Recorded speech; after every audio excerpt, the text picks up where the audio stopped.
Hello, everyone, and welcome to episode 8 of the Rollout Show, otherwise known as episode Ocho. I am your host, Weston Riddle, and I'm joined by my co-host who's shaking his head at my attempt at Spanish. I'm very disappointed in you. Hey, you know what? Sometimes you gotta mix it up. You gotta try to incorporate other languages. ESPN 8, the Ocho. You knew exactly what I was going for with movie. it. That was a great movie. Good old dodgeball. Good old dodgeball. Yeah, Cotton, I think. That's all I got. I can't remember anything else he says. Why even start then if you're going to put 4 words into it? Yeah, Cotton, I think. Yeah, Cotton, what you really have to do is just try not to get hit by the ball. You just really have to dodge. At least you tried that time. Thank you. Bailing out after 4 words. You know what? Sometimes you lose confidence, but, just like a good NBA shooter, you just got to keep shooting. Okay, Dion Waiters. Hey, that man is Mr. Miami right now. He's Mr. 305. Except he hasn't been playing and they've been losing.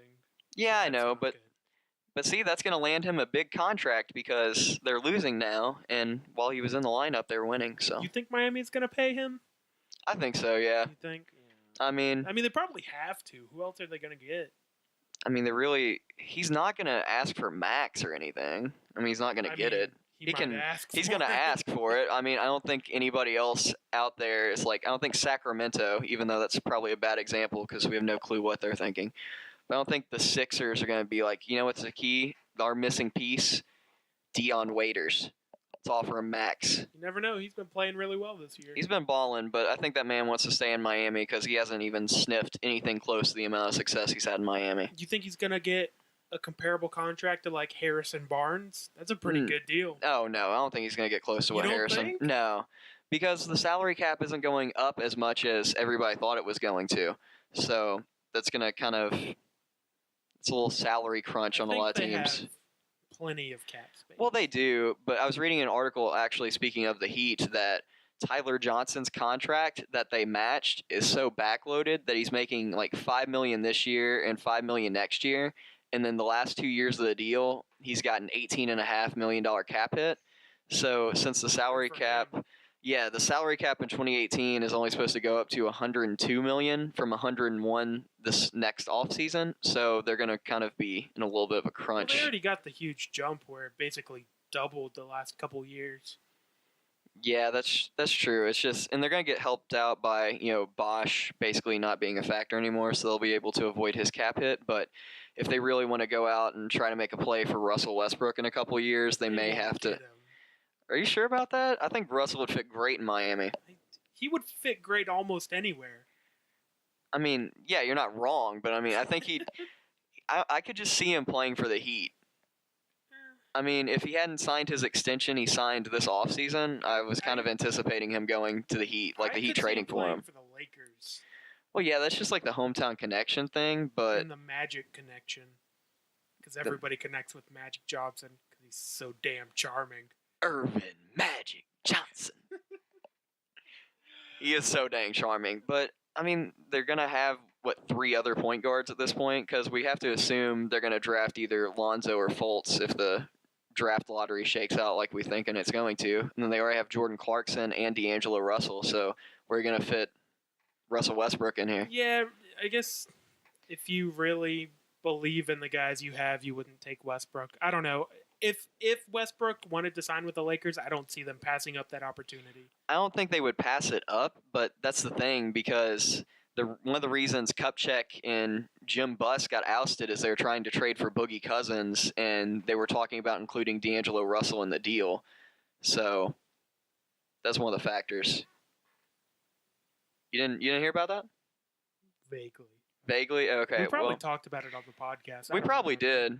You really remember? We get off so far already? You know what? We had some good discussion going about something we didn't prepare anything about. A very strict guideline of what we're supposed to talk about today, and we have derailed so hard. You know what? You're the planner in this group, and I'm just the freewheeling, host who's, the riverboat gambler. I'm the Les Miles of this show. I'm just flying by the seat of my pants. You know what? In 12 years, it may get me fired. But you know what? I'm going to have a heck of a fun time in the meantime. Wow.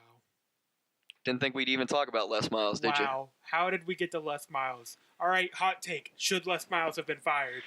Les Miles should have absolutely not been fired in that manner. But yes, he should have been fired. That's your take? That's my... No, I have more. He should have been fired, but it was done distastefully. Okay, it was done very poorly because they should have beaten Auburn in that game because that was the refs mismanaging the clock and didn't give the signal. Such BS. I mean, we were watching that together, and we were both, because neither of us is an LSU fan, and neither of us is an Auburn fan, quite frankly. I actually dislike both teams. I'm in the same boat with you, but quite frankly, like, we were both standing up like, what the heck just happened? The refs just completely blew this, and then the next day, Les Miles gets fired. I can understand if he lost again to Alabama or Mississippi State or Ole Miss, but to lose in that game and in that fashion and you get canned is a little ridiculous to me. It's a little unfair. I mean, I think he stayed there way too long. He should have been fired last year, but if you were going to keep him on like they decided to do, you don't fire him after 3 games in which the second loss of the season was something that was out of your control. I mean, if anything, it's proof that they really never wanted him after the 2016 or 2015 season, and they should have just fired him then. They really should have just fired him. I honestly don't know. I guess they were trying to save a few recruits or something, and they figured they couldn't get Herman, which I guess worked out for them anyway because they couldn't get Herman regardless. But they really mismanaged that whole situation. But I am a big fan of Coach O, even though I'm not an LSU fan. So I think, just speaking of LSU, he'll right that ship. I think he's just a good motivator, and he kind of had a similar situation when he was at USC where he should have gotten the job, and they ended up going with good old Steve Sarkisian. I mean, we'll see. I know a lot of the big ESPN LSU alums like Ryan Clark are excited about Coach O. So, I mean, he's the perfect fit for the state of Louisiana. I mean, he's a Cajun, so most of the people in Louisiana would have to be pumped up about that. He should be good at recruiting his home state. Granted, LSU has always been good at recruiting its home state because where else you gonna go in Louisiana? I mean, Saban's gone down there and sniped a few guys from Louisiana. He sniped recruits from everywhere. But I'm saying, like, recruits that want to stay home, there's only one destination. And if you can get most of your high recruits to stay home, then you've got it made. Well, that's also true, but I mainly remember Landon Collins. It was at the Under Armour All-American game when a lot of the recruits were announcing where they're going to school. So Landon Collins is sitting there with his family, and everybody thought he was going to pick LSU because he's from New Orleans, and grew up an LSU fan. So he's like, all right, this is my decision. And he holds up the Alabama gloves with the A like, Mark Ingram and Trent Richardson did. And then his mother is next to him, shaking her head, doing a thumbs down sign and pointing down and vocally booing. As she's wearing an LSU t-shirt. His own mother. That was one of my favorite moments. I jumped out of my chair and I'm like, okay, I'm a Landon Collins fan because that is bold right there. That's horrible. His own mother is on national television sitting right next to him instead of saying, I love you, son. I support whatever decision you feel is best for you and your future career. She is literally booing because her son is going to play for the arch rival. I hope they got a good laugh out of that. Otherwise, I'd be pretty mad at my mom. I think he's just kind of an easygoing guy in general, so I think he probably thought it was funny. If I remember correctly, he was laughing, but he basically just said, hey, I feel like my best chance to win a national title is with Coach Saban, so I'm going to Tuscaloosa. He made the right call. He definitely made the right call there. All right, how about we get on track? Yeah, how about we how far are we into this? We are at 9 minutes right now. Wow. That is awesome. Good start. All right, well, Intro complete. Intro complete. Hi, I'm Bradley, by the way. Dynamite drop in. Anyway, while we're on the topic of college, let's talk about college basketball. Monday night, we had the national championship game, which I do not disagree with you on that. It was so frustrating. Can we talk about for a second how horrible college basketball has become? It is so sloppy. It's all ISO, or you get the teams that have been together for a while and they'll pass it around a little bit, but because they've all been together for 4 years, none of them are ever supremely talented, and it looks like amateur hour. I mean, comparing the NBA, which is at probably its best talent level in quite a while, at least since like the early 90s. Yeah. And college, the whole one and done thing is killing college basketball, in my opinion, as a viewer. I know financially they're doing fine. The ratings are great. For some reason, this year's March Madness was like the highest rated ever. And I'm not sure why that is. I think it's all the upsets, honestly. But there weren't even that many upsets other than South Carolina. South Carolina and Oregon, I think, were the two main ones. Oregon wasn't a huge upset until their game against Well, Kansas. I think it was. The thing about Oregon is that they were ranked very highly, but they had the injuries, going into the tournament, so most people discounted them, myself included, because otherwise I probably would have picked Oregon. But I just didn't think they were going to make it. I was happy for them, but they ended up kind of, well, not them. Florida actually ended up messing up my Final Four picks, but, whatever. It's so sloppy, and then the last 3 minutes of a game are impossible to watch because even the teams that have great chemistry cease to do anything but give it to their best playmaker, let them dribble it up and jack up threes from 30 feet out. And it's horrible to watch. They'll have like 20 seconds left to try and get the game winner, and instead of going for two and fouling or something, they'll just jack it up with 18 seconds left. It makes no sense. And the talent level is really bad because of the one and dones. I just don't like it. That's why I think Coach Cal is to blame for that, because he basically just runs ISO and has all the one and dones, not all of them, but quite a few one and done players, and just tries to remake it every year so that team never has like great chemistry. That's how you have to do it now. Great players will not stay in school for more than 1 year. Why would it happened at North Carolina. You saw them get there. One of their players. Well, Joel Berry. Frank Mason's on Kansas. I think. Oh gosh, you are so right. I am. Embarrassing. You love Frank Mason, man. You're a Frank Mason so fan. Much that it made me think he was on the national championship team.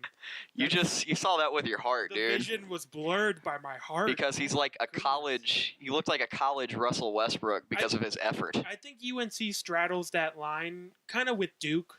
Duke and UNC sort of straddle the line of we want good team chemistry and guys who want to be here, but we also know we need the extra talent with the one and dones, and they kind of have both. Kentucky's the extreme of absolutely come here if you want to get drafted in the lottery, and then you have teams like Gonzaga who have great team chemistry. You see some, but if I was a great player and I knew I was going to be a lottery pick, I'd be gone. Are you kidding me? There's no way I would stay. There's no objective reason to stay other than, you like the college lifestyle, but I don't know why you'd want to be a broke college student instead of a rich basketball player. I've got a couple different points off of that. Okay. So that's what I think is the key to success in college basketball. You have to have a mix of your guys who are tried and true to the program, that are going to stick around, get their degree, probably, not play in the NBA. The team leaders. The exactly. Leaders, even if they aren't the most talented. Right. And you have to pair that with at least one high-level one-and-done talent. And you may convince them to stick around for 2 years, potentially. But you have to have that one elite guy who's your playmaker, and then you have to have some solid contributors all around who grow their game, which is basically what North Carolina does and what Duke does. Just that description, you can describe a lot of the really good teams this year. Oh, yeah, absolutely. UCLA, Duke, UNC. Kansas, except, what's his face? Their Josh Jackson. It's his second year, right? Is this second year? I thought he's a sophomore. No, because I think Justin Jackson is the guy on UNC. The other Jackson, you did it again. At least they have the same last name. I will give you credit with that. Because everybody else refers to Justin Jackson as, quote-unquote, the other Jackson, because most people know of Josh Jackson. Man, because he's going to be like a top 3 pick. But see, I can't talk college basketball. I don't watch enough of it because it's horrible to watch. And then you watch March Madness because it's exciting and whatever, but the basketball's horrible. And then the refs are calling whistles every 15 those seconds. Refs were from the first half. The whole tournament, though. From the first half to the second half, they were calling a completely different game. They were calling some fouls, but they were letting them play, I remember thinking to myself, wow, you know what? If these were bad refs, they'd be calling every little thing. But looks like they're letting them play a little bit and get a little physical because these are two physical basketball teams with primarily really good big men. And then second half rolls around, and if you get close to a guy, they're blowing a whistle. So, like, two of the best players on Gonzaga foul out. And then you have, Meeks and Bradley on UNC who were in foul trouble. And you just end up not even having a competitive basketball game because they don't know what they're supposed to do. Because at one point it'd be called, and then at the next point it wouldn't be called. So they had no idea. They couldn't get in rhythm. I just can't handle college basketball, man. It's too tough to watch. The talent's just... I mean, with other college sports, yeah, there's a huge talent difference. Like football, the obvious example. There's a huge talent difference between the NFL and college. That's why you can get away with quarterbacks who don't know how to throw in college and be great. Looking at you, Louisville. But I know. Whoa. I know. Whoa. Shots fired. I mean... Teddy Bridgewater's good, man. No. I'm talking about the dude they have now, whose name I can't remember, even though college football is my favorite sport. Oh, Lamar Jackson. Yeah, Lamar Jackson. That's who I was referring to. The Okay. most electric player in football, the quarterback who can't throw. Or I'm looking at you, Tim Tebow. There, how about that? Is that I thought you were going to go Graham Harrell with Texas Tech when he lit up college football. Sling it all right. He could sling it as long as at the Tech. holes are 8 yards wide. But even that, like, it's a good product on the field. Sure, the talent's a little lower, but the teams are good. At least, I mean, the competitive top 25 to top 50 teams. College basketball, man, it's tough. Yeah, That's all I have to say. I can attest to that whole talent level gap by watching some of Division III baseball in this tournament. When you compare it to Division II or Division I, oh my goodness. Some of these guys, I mean, I'm sorry if any of you all are listening. I'm sorry, but I'm not going to name any names. But some of you guys couldn't hit the broadside of a barn. Like, I thought I should have gone out there and pitched. Like, if I knew... Just a professional announcer over here. Division III tournament games. You know what? I do it for the fans. Anyway. How many people showed up for that tournament? Like 20? Actually, there were quite a few because, they were all from New England and it was an excuse to escape the cold. So. Okay, fair enough. Yeah. I mean, it was still cold down here, but they got 2 feet of snow while we were down here. So, hey, worked out for them. I guess. But some of those people, oh, man. There was one guy who he threw 2 strikes the entire time he was in there. And they were 2 hitters he faced. They were first pitch strikes. Everything else he threw behind the batter. He just couldn't locate it. And I was shocked he got into the game. And I thought it was partially a joke because he ran in. And I recognized the guy because he had a really, really long beard. And I remembered he was the guy who was carrying the clipboard all throughout the game as like a de facto assistant coach. I assumed the guy was an assistant coach the entire time, and he's running in from the bullpen. And I'm like, oh my gosh, hey, we're man, in for a delight. He's in disguise so that the other team doesn't know he's coming. You know what? He was definitely in disguise. I did feel bad for him because you could tell he was really trying. You could also tell that he doesn't get into the game very often. Now you see why.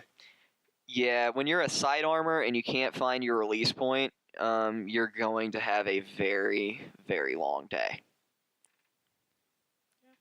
Yeah. Hey, that's all you got to say about that? Good work. Excellent. First topic down. First topic down. Woo! Making great time. Yeah. Whoa. All right. What was the whoa for? I looked over at my phone and it just dropped 75%. Why are you on your phone? We're recording a podcast. I know, but I needed my bracket up, man, because I needed my bracket up because I was going to gloat. I'm going to gloat, Bradley. I didn't get to gloat. You tried to move on before I could gloat. Nobody All right, cares. Guys, I just want you to know, my bracket was sick. Okay, No one cares. It was sick. No one cares. Sick. I won the tournament pool, and Bradley's salty because he got the worst score in the history of man, ESPN Tournament Challenge. Duke was gonna lose to South Carolina, man. Come on. I didn't pick Duke to beat South Carolina. Granted, I didn't pick South Carolina to beat the team that they beat to face Duke, but I had Duke losing in that game.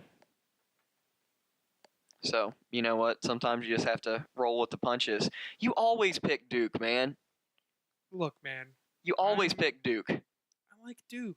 I always have. You have a soft spot for Duke. I It's do, like, and I don't know why. It's See- just always been there. see, it's your Duke is the equivalent to my Miami because I always seem to think, you know what, this is the year Miami makes their run, and you know what, they always lose in the first or second round.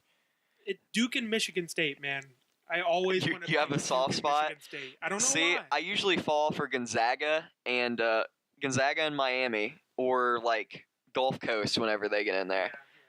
But Or luckily- the occasional like VCU, no. I usually fall for VCU. You know what? Never mind. Because I can't never- think of the team I was thinking of. I Hang never on, let me look it fall. up. I never fall for the Kansas or Villanova trap because I just, outside of a couple of lightning in a bottle years, they never make it. I mean, they always disappoint. I mean, don't act like you picked Villanova to lose in the first. I picked them to lose to Wisconsin. I had Wisconsin in my Final Four. Oh, you did. Yeah. You salty, bro? I tried to call you out. And You really slapped me in did, the and face. you forgot our whole conversation where you're like, oh my gosh, Nova lost. I was like, wait, to Wisconsin? You're like, yes, my bracket's right. I hate you. And you know what? Can we If move it on? wasn't for a buzzer beater by Florida, Wisconsin would have gotten to the Final Look, Four. my bracket's not good, so we should move on. You know what? I just want to say I got 97 percentile. And That means 3% beat you, so you suck. you know why those 3% beat me? Because of the predicted score, Bradley. Because I went a little low. I said it was going to be 68 to 57. No, that's not why 3% beat you. That's a That's- tiebreaker. Well, you know what? That's part of the reason. So, No, it's not. you know, I did really poorly in the Sweet 16, partially the because of Wisconsin, and also because I had Gulf Coast in the Sweet 16. Those are two reasons, but other than that, I was really, really good. I mean, 320 of 320 in the Final Four, 320 of 320 in the National Championship. It wasn't a bad bracket, dude. No, you had a Wasn't great bad. bracket. And you know what? I don't very always proud of have you. that kind of success, so when you get those chances, I'm going to gloat. And you know what? All of you out there, you should gloat too if you had a good bracket. And don't let the naysayers put you down. Just remember, nobody cares. I care, and that's what matters. The dude that won my work pool picked all the blue teams, and he won. That just shows how much luck this is. I think you're still salty that he didn't pick the blue team that you wanted to win. Yes, I am. My blue team should have won. You know what? Probably Grayson Allen's fault. Yeah, it's definitely Grayson's our fault. He should have been tripping people the whole game. What a joke. Ted Cruz wannabe.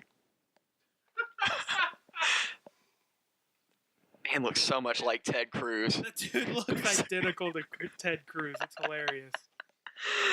Oh man. All right. Anyway, I know you're already heated a little bit after this bracket discussion. I know you have quite a few things to say about the all NBA teams, so I'm just going to let you take it. I mean, I just think it would be fun to have a discussion. The NBA season, it's winding down. Oh, I know. There's some heated discussion between MVP, All NBA. So I think it would be fun for us to, one, predict who we think's gonna win all the awards, and two, who we think we would give the awards to. So let's start with MVP. We should start with Sixth Man of the Year, actually. No, I'm not gonna do every award. Dude, that's an important award. I mean, it's going to be one or two Rockets players that's going to win it, so. Go on. Skip to my Lou Williams. Anyway, MVP. I predict that Russell Westbrook will rightfully be the MVP. And I've changed my mind all season on this because he is one of the most inefficient players ever. But the man just got 43 triple doubles. Or was it 42? I don't remember. I think it's 43. 43. 43 triple doubles. He's going to get it. I mean, it's the same thing as the year that Miguel Cabrera. I mean, it's completely different. It's But- kind of different, but I know what you're saying. I mean, he got the Triple Crown, so you have to give him the MVP. And it hadn't happened in decades. And this hasn't happened since the 60s, and it will never happen again. Well, that's what they said about the Triple Crown, because it hadn't happened since the 60s, so there are a lot of parallels. I'm impressed by that. Thank you. You went straight base. Thank you. I'm starting to rub off on you. Man, this baseball talk. I'm so happy. You're proud of me. I am proud of you. Wow. But I think, and a part of me would give it to Kawhi, because he is the silent assassin. He's the most complete player in the NBA in MVP discussions right now, other than maybe LeBron. But I don't think LeBron's really in any MVP discussions. I think it's between three players: Westbrook, Harden, and DeMar DeRozan. And Kawhi. And Russell Westbrook's inefficient. James Harden doesn't play defense. And Kawhi just does what he does. But 43 triple-doubles, you got to respect that. Honestly, this is really drawing a parallel to Oscar Robertson's season. Because, what was it? Oscar Robertson averaged a triple-double over the entire season. He didn't win MVP. Well, I mean, he came in third because Wilt Chamberlain averaged 50. 50, and he didn't win the MVP. He averaged 50 and 24.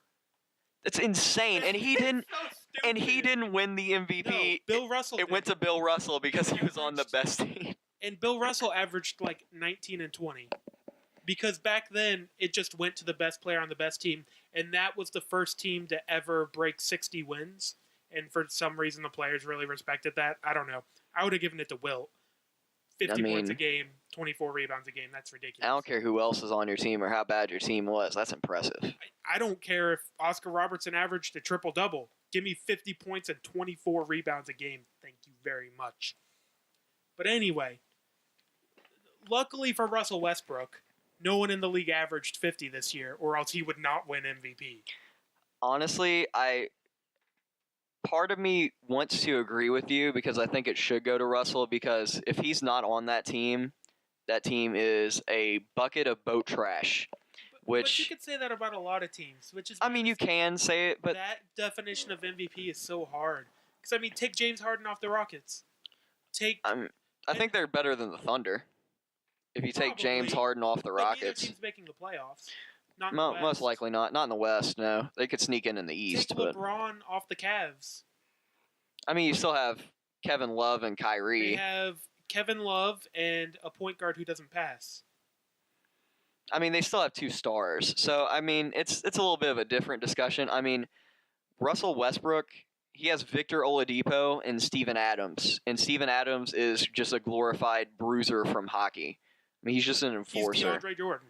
Yeah, that's basically what he is, except he's got longer hair. I mean, that's beautiful hair. He really does. And that mustache. One of like 18 kids or something ridiculous. Yeah. He's like the youngest too. That's horrible.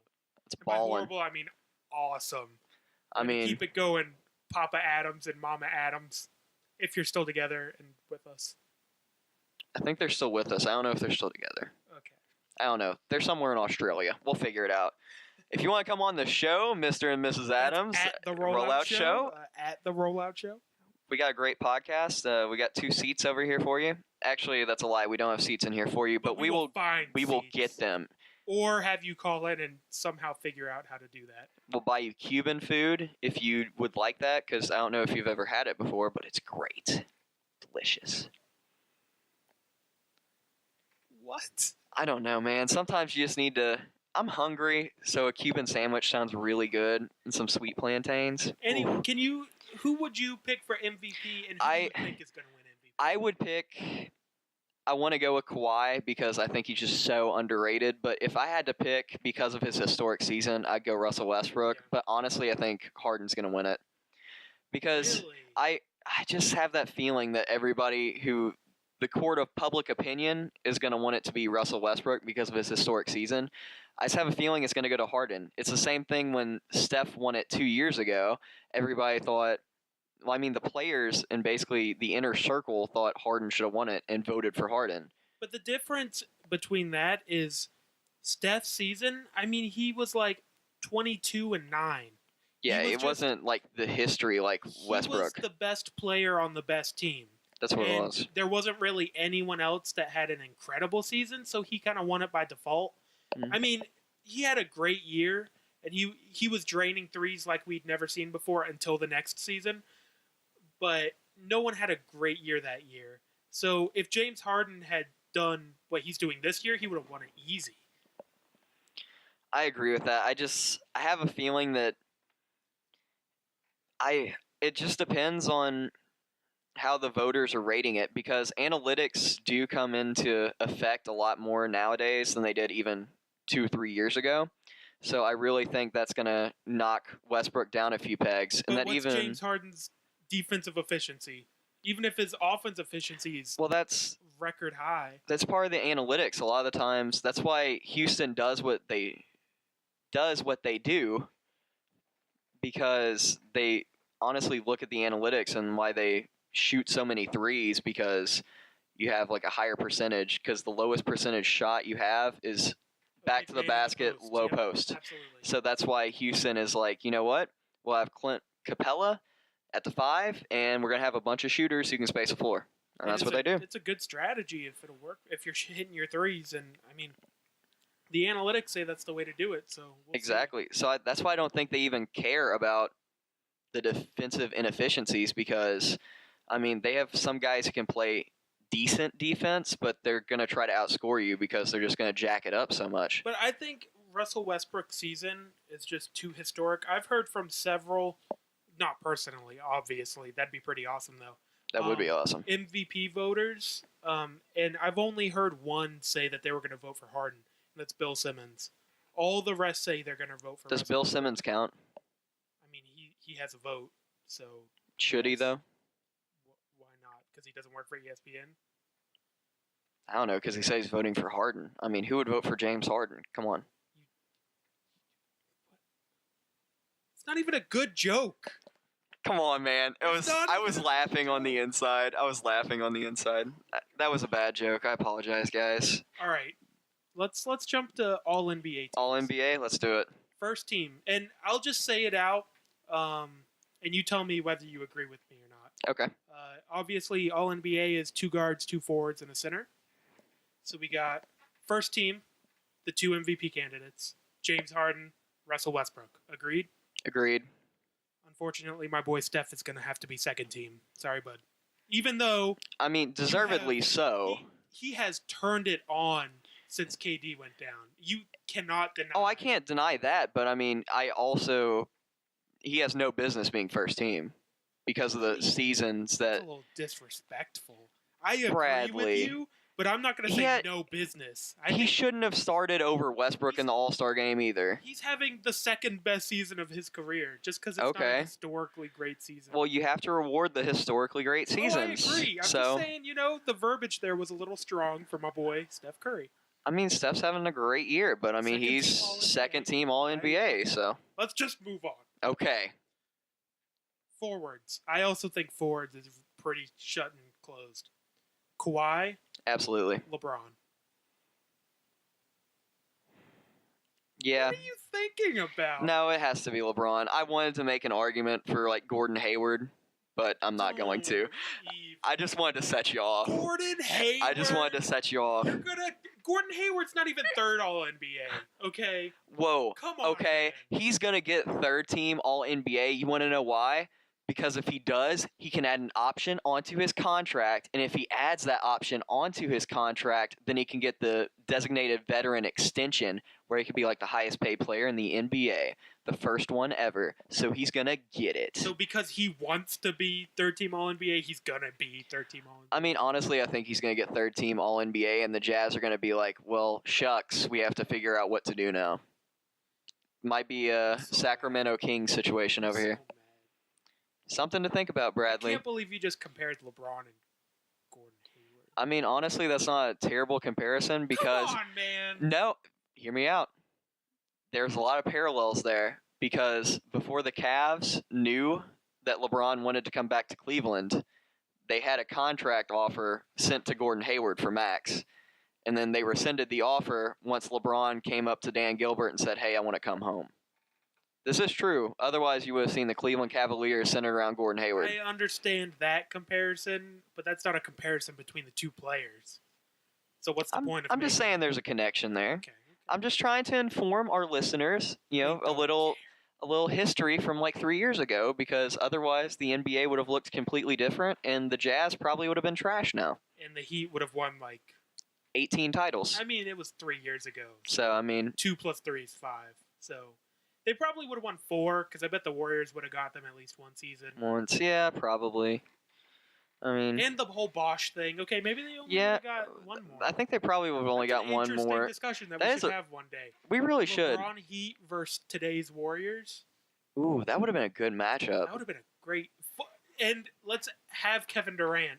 So the Kevin Durant Warriors versus the in their prime D-Wade, like the 2014 Heat. Yes. Oh, 2017 Warriors versus 2014 Heat. That would be the greatest finals matchup of all time.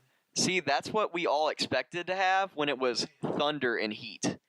But, the Thunder crapped the bed that season. I mean, they won the first game. They won the first game, but then choked the rest away. They were too young. They were like 24. Man, what could have been with that roster? It's 3 perennial MVP candidates. It's Serge Ibaka. And Serge Ibaka. Who was even playing center for that team? Like somebody off the street? I remember that, but it's like when he wasn't horrible. How did that team not win a title? They were too young, man. And then they broke it up, man. If they had all been 3 years older, they would have won that series. And then they broke up the team. What could have been? That could have been like in Oklahoma City at that. They had a great roster that they let get away from them. Anyway, yeah, let's get back to the topic. Center, All-NBA. This one's tough.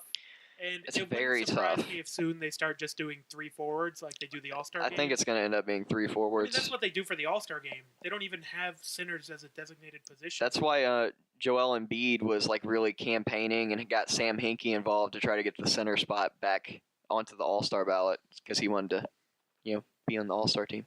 So I think basically it's DeMarcus Cousins.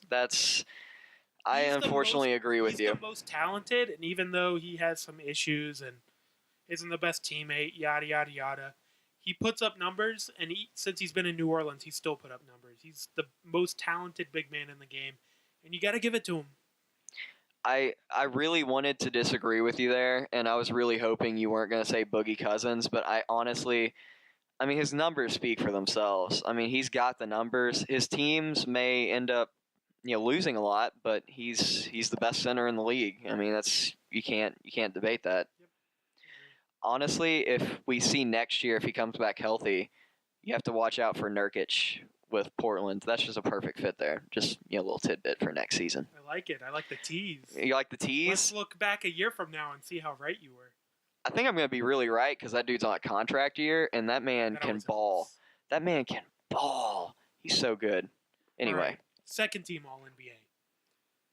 I have not thought about this as much, so I'm going to kind of do it off the cuff. I have a couple ideas. All right. I think there's a few obvious ones. You got Steph. The guards? Yeah. Who would you put as your second guard? The second guard, John Wall. I have to give it to Wall over Isaiah Thomas.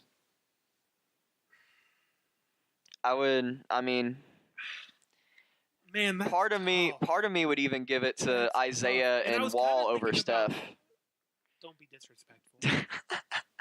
Don't be disrespectful. If you just want to reward Isaiah Thomas for what he's been doing, because he's also having a great season, but the season John Wall is having is just so underappreciated, and he has to at least be second team. And I was also thinking Damian Lillard. Because he's amazing. He scored 25 straight points in the first quarter last night.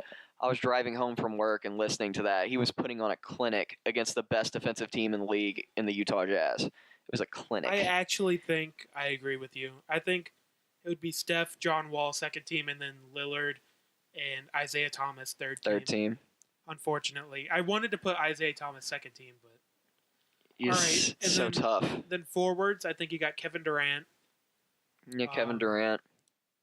And who else? Got any other nominations? Paul George. He's had a decent year. Yeah, he's had a pretty good year. Paul George or Hayward. Hayward's having a good season. I know you want to discount him, but he's having a great year. There's got to be someone we aren't thinking of. You just really don't want to give Gordon Hayward any credit. I mean, I can understand why, because he's not the flashiest guy. He's good, but you don't want to think of him as great. But when you look at him play, great. He's good. He's really good. If He's he goes underrated. On the Celtics, is he the best player? On that than Isaiah Thomas? All around, yes. I mean, that's not even a question. Close. I think it's pretty close. I mean, offensively, as a pure scorer, I mean, Isaiah Thomas is better because, I mean, he can drain threes. He can't play defense at all. And, I mean, Gordon Hayward is the best player on the team that has the best defensive ratings in the league. So, okay.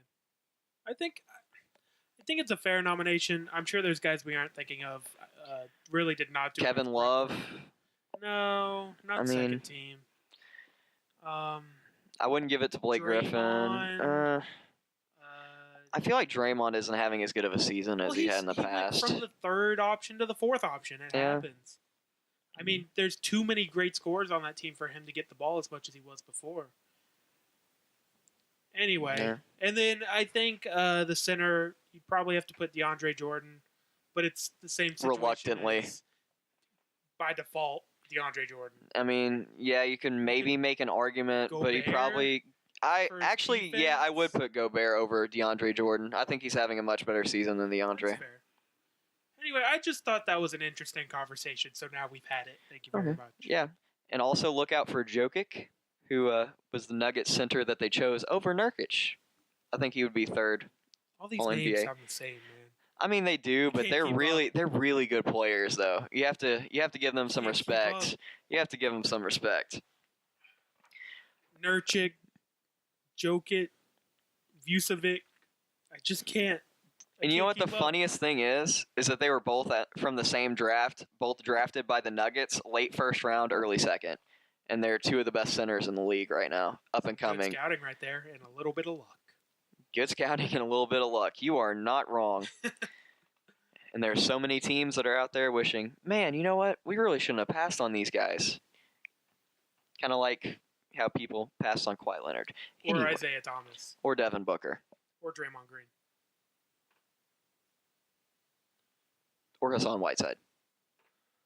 I don't like this game. Think of somebody else, Bradley. I'm trying to think of someone who's really good. Malcolm Brogdon. Oh, okay, you win. Yes.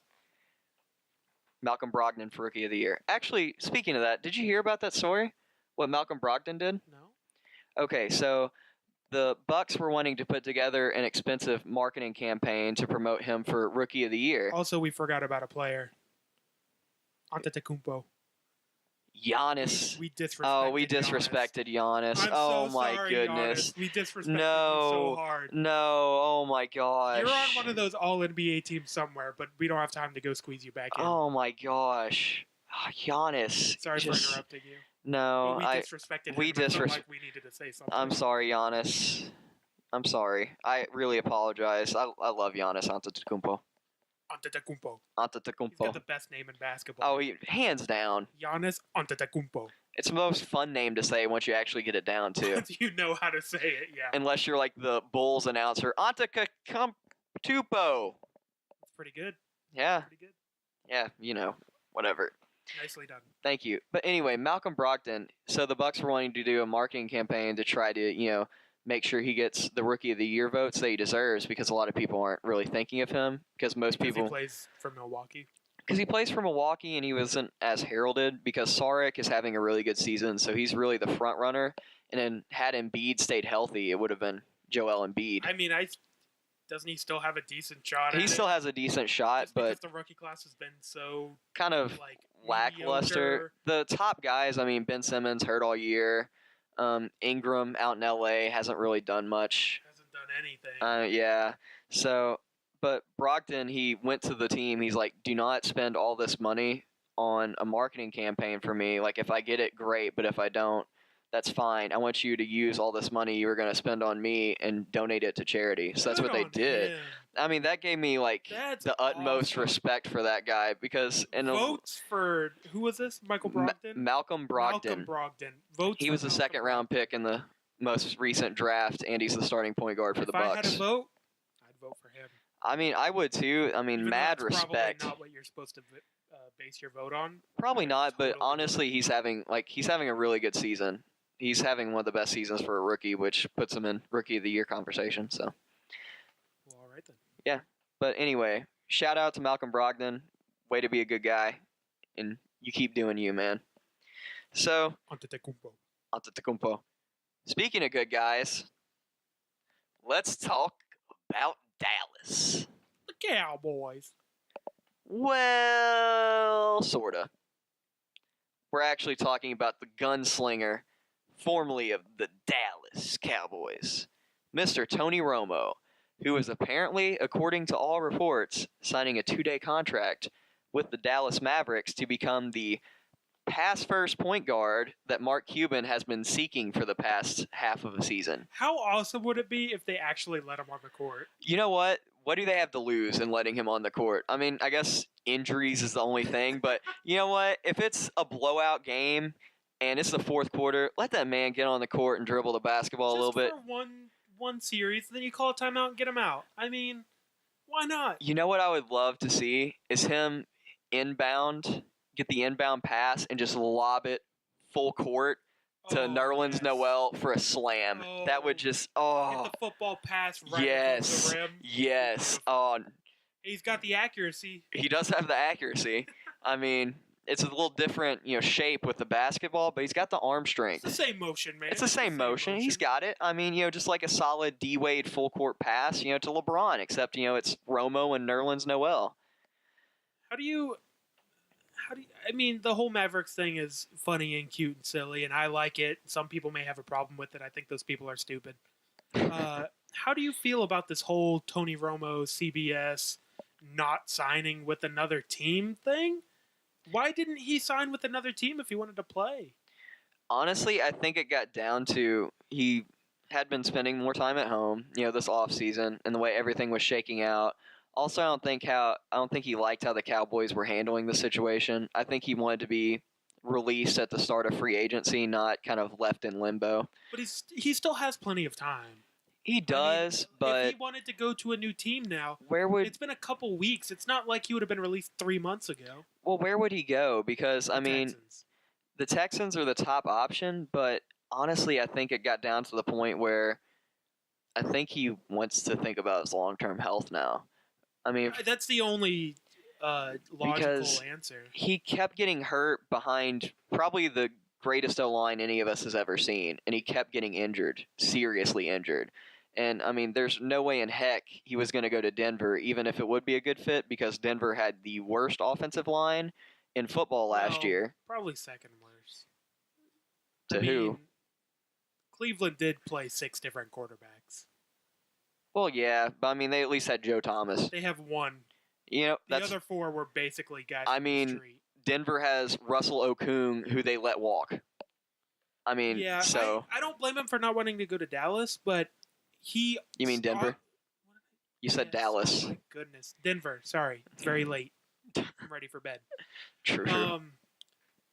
Where was I going? But there was one very obvious team that had Super Bowl aspirations if he went there.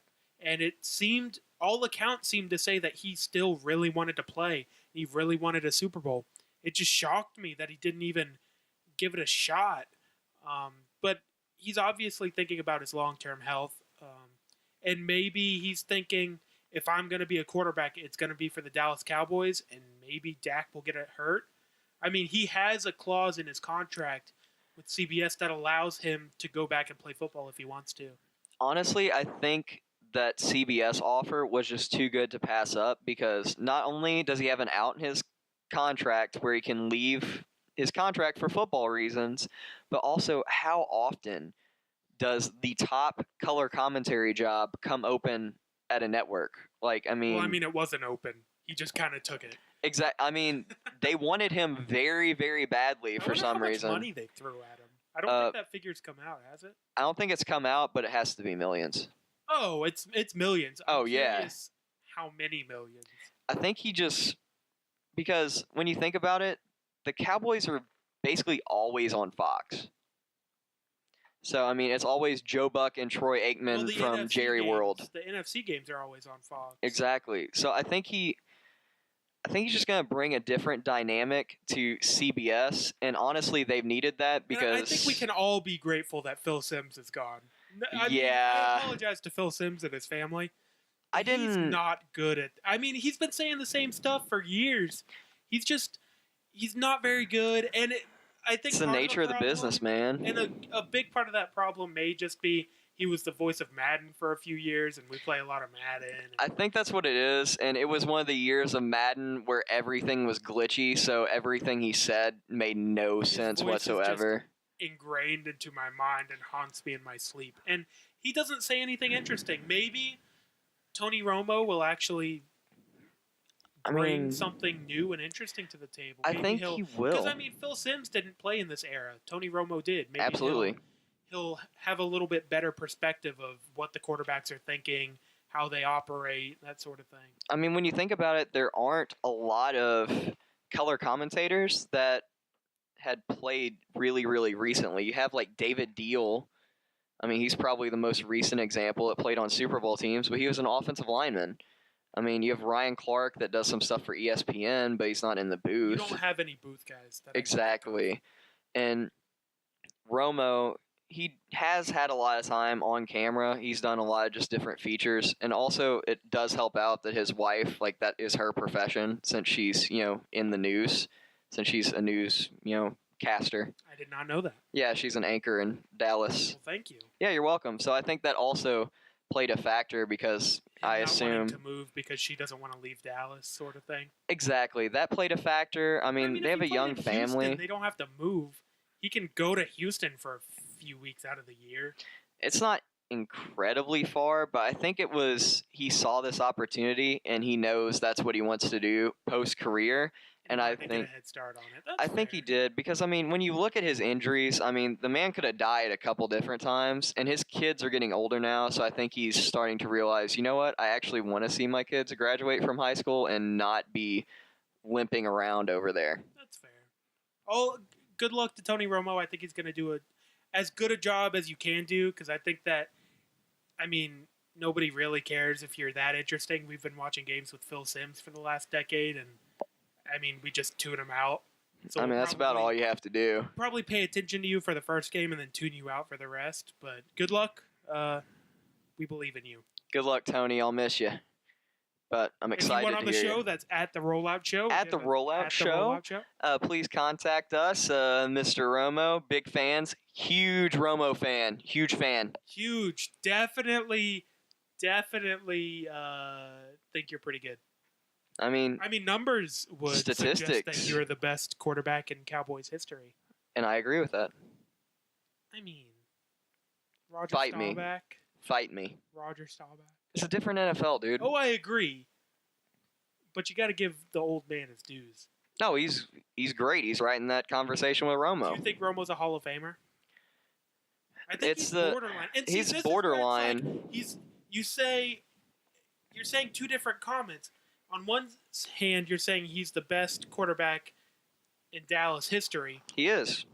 Against two other Hall of Famers, and then on the other, you're saying he may not be a Hall of Famer. You can't. I mean, if Romo played on the teams Aikman played on, I mean, how many rings? Well, if he could have stayed healthy. If he could have stayed healthy, yeah. And that's part of it too. Exactly. I mean, longevity goes into this. Longevity is the reason Brett Favre's considered a top 10 quarterback.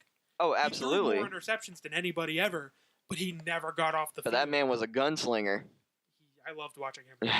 He was exciting to watch, that's for sure. But it's the exact opposite of Romo, because Romo, he's just really got a bad rap his entire career.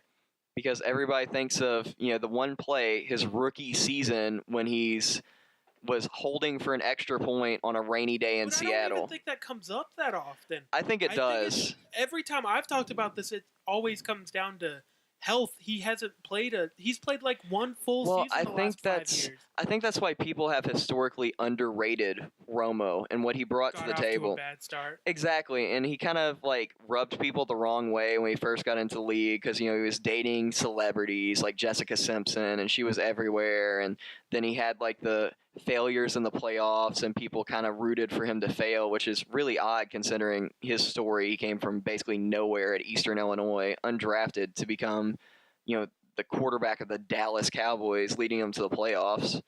I mean, honestly, there's some parallels to Tom Brady. Hear me out. Oh no! Oh yeah, coming from a position of nobody believing you to being great. exactly. I and get you. and they also both, took Drew Bledsoe's starting quarterback job. Well, there you go. So they're basically the same guy. I think he's borderline. I probably wouldn't put him in, just because. He just had 8 really, really good years. And is that enough as a quarterback to get you in if you didn't win Without the anything? ring, I don't. I mean, not even without the ring, without an NFC Championship appearance. It's not like he. Well, he got almost close. got there. Well, The Des Bryant play. yeah, I mean, the catch that wasn't a catch. But I mean, you can't just assume that they would have won that game. They still had to score, and you would have given Aaron Rodgers a minute to try and come back and score. And we saw what he did with less than that this previous season. well, yeah, but I mean, he wasn't doing that season. He wasn't That making was the plays like. one-legged year. Yeah, exactly. He was banged up. But he still won MVP that year. Yeah, I know, but he was banged up in the playoffs. So, I mean, we can't assume that he's gonna airmail it 60 yards We also downfield. can't assume he wouldn't. Anyway, he is the most talented quarterback to ever play. Anyway, that's my boyfriend, Aaron Rodgers. Prisoner of the moment. You know he's single right now? Him and What? Olivia Munn broke up. You mean Olivia Munn is single? Olivia, please come on the show. Aaron Huge Rodgers, fan. please come on the show. Huge fan. I mean, if you'd like to get coffee sometime, I mean, just let me know. I mean, I definitely take you get some coffee Way and to try and get her in her most vulnerable moment. you know what? I just want her to know Don't she's go there. appreciated. Anyway, it's tough because he has the numbers that say he's the Hall of Famer, but he was never on the field, and he never even came close to winning a ring. Well, he's never on the field at the end of his career. Well, even at the beginning, he had injury issues. It wasn't to the extent of missing whole seasons. Like it wasn't the back injuries. That's really what did him in, was the back injuries, because you have to give him credit for playing with a broken rib that was misplaced that could have punctured his lung and killed him. No one's questioning him. Oh, yeah.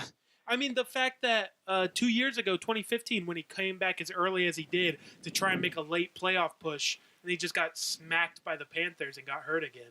Yeah, it was... With a broken clavicle. Poor guy. I think the reason you can't put him in is, with all of his success, the closest he came to a Super Bowl was having a game that was close in the fourth quarter of the divisional round. And it's just not enough. Yeah, it isn't enough, but those were probably the 2 best teams in the NFC. They just happened to meet in the divisional round that year. Yeah, and then the Packers ended up losing because Bostic is an idiot. Anyway, Yep, hey. that was the year of the onside kick where the tight end went up to catch it and it bounced off his helmet. And whew, Good times, right? should have been a championship for the Green Bay Packers. Anyway. As every season, in your opinion? Not last year. No, last year they didn't have any business. Overperformed crazy. They had with that defense. I can't believe it took them all the way to the Atlanta Falcons to get lit up the way they did. Anyway, You know what time it is, Bradley? You know what time it is? Is it Florida Man time? Florida Man. Florida Man. Yeah, that's right, everybody. It's your favorite time of the show. That's why we save it for the end, to make sure you listen all the way through, because we know what you people do. Florida Man. Florida Man. All right. So I have a personal Florida Man story. I was doing my thing. I was waiting in Orlando before work, hanging out at a local coffee shop that I frequent. So there's a large table there, and it is in the middle of downtown Orlando, so you have a lot of people coming in and out. So I'm sitting at this large table, get my computer, have my coffee, set it down, and put my headphones in to listen to the end of the Dan Le Batard show that I'd saved from earlier. Shout out to the Dan Le Batard show. That show is great. If you don't listen to it, you should. If you like people mocking shows like ours. Exactly. Speaking of Florida, Dan Le Batard show is superb. I didn't think I was going to like it, to be honest with you. Then I listened to it, and honestly, I can't go a day without listening to it. So shout out to you, Dan and Stu. Keep doing good work. You do great jobs. And also the shipping container. Anyway, so back to where we were. So I'm listening to Le Batard, and this guy, he makes eye contact with me. I make eye contact back. I do the head nod. Hey, cool. All right, we acknowledge each other. Now we can go our separate ways, and I can get to my stuff, and you can get to your stuff. Of course, the common social customs of our land. Exactly. So sitting closer than Bradley and I are sitting to each other right now is... We're about 2 arms lengths apart. Yes, I'm much closer to this guy, and he is facing me. So he starts standing up at the table. Is he staring at you? Staring at me a little, and also the guy next to me, and then the lady who's on the other side of him, and then just generally out to the room. So I like it so far. Yeah, and we're all at this huge table. So anyway, we're sitting here, and I'm reading some sports articles, trade rumors, MLBTR, shout out to you guys, you also do great work. So all of a sudden this guy starts talking, and I'm not sure if he's talking to me, but he's talking kind of loudly, so I do the gradual look up, but try not to make eye contact again, because then I'll feel like I'm obligated to answer. So he's talking, and he starts saying, 3:21, Black Tahoe passed me. 4:27 p.m., off of Orange Avenue, Black Tahoe passed me again. He has this huge list he keeps flipping over and over again that you can't even see any of the white part of the paper anymore. He has so many notes written on it. And he starts standing and yelling, talking about how he's being followed by the CIA, how he's had multiple psychics tell him to watch his back. He has a book. He starts talking about God for a little bit, and but it was all sketchy stuff. Then he also, for one tidbit, in between talking about the Yukons and Tahoes that keep passing him that are following him, and how people are beating him to tell him to keep silent, he talks about how he likes white women, but there needs to be a cap and regulation on the population of half black and half white babies. This dude is straight up in front of God and everyone in this Starbucks in downtown Orlando, which is a quite diverse mix of people who are frequenting this coffee shop. Did he get punched in the face? He didn't, because we were all just really sketched out. I was sketched out. I wasn't looking up. I was afraid the guy was going to start swinging or something, and I was going to have to hold my computer because I was being very protective of this thing. So I was keeping my eyes on him because he was behind my computer screen. So if I knew he started swinging or getting kind of physical, I knew I could kind of bail out of there. But this dude, it also gets worse after he brings this up, and I am shocked he's doing this as he's just speaking out to everyone. Then he also talks about how there is a gay porn star that has been talking to him and following him, and how there's a big issue with gay porn stars in Orlando, and how there are a lot of gay porn stars in Orlando that are also terrorists. Oh no, you can't throw the terrorist word around. I'm like, oh no. I am in awe of what is going on. And the dude does this for about 30 to 35 minutes, something around there, where I can't get any work done because I'm just in awe of what is going on, and two, just really hoping this doesn't escalate any further. And then he takes one more sip of his coffee, puts his paper into his book, closes the book, slams it shut, and walks out the door. Man, people here are crazy. People here are very, very crazy. Why are they so nuts? I don't know, and the thing is, he wasn't the only one that was in the Starbucks that is standing up aloud talking to the entire room. There was a guy behind me 2 tables over who was doing the same thing, who at one point took off his shoes and was shaking it in the air as he was talking about. Man, I don't know, because I had to pick one or the other to listen to. I think you picked right. I think I picked right, because the other guy wasn't ruffling as many feathers because he was kind of being more silent, but he kept talking. But he almost made it look like he had a phone in front of him. But then when you walked by him, you could tell he didn't have a phone or anything, so he was just talking to himself. But he was being more polite. He would just occasionally stand up and talk out to the room. This guy, he said it in a polite tone, but the things he was talking about were not polite. And it was just very sketchy. That's crazy. Yeah, that's a more serious toned Florida man, and honestly, that's pretty good though. Yeah, Especially thank for you. a personal story. I'm proud. Thank you, I appreciate that. That was a great addition of Florida man. Florida man. That actually woke me up more than the coffee. So I mean, whew. Fun times in O-Town. All right, so should we wrap this up? I think we're good. I think we're right about on time. We've been doing better about not going over recently. Yeah, we're only a couple minutes over, but editing's gonna take some of that out. When we cut out some of Bradley's filth that doesn't even count. Steph Curry is the greatest player of all time. Aaron Rodgers is the greatest quarterback of all time. Actually, both of those aren't true, but I just wanted to get my takes in there. No. Team Romo, Team John Wall. And by Team Romo, I mean Team Romo as a point guard in the NBA. Yes. First team All-NBA. Book it. Book it. All right, everybody. Thank you for listening to Episode 8, the Ocho of the Rollout Show. I'm your host, Weston Riddle. We are signing off. Bradley, it's been a great show. I've appreciated it. Pretty good. Not bad. Not bad. Decent. Hope you all enjoyed. Thank you all. And again, that's at the Rollout Show. Please follow us. We're going to get more active on social media and go to a few different channels here. And just be sure to stay in touch with us. And we love interacting with people, so hit us up.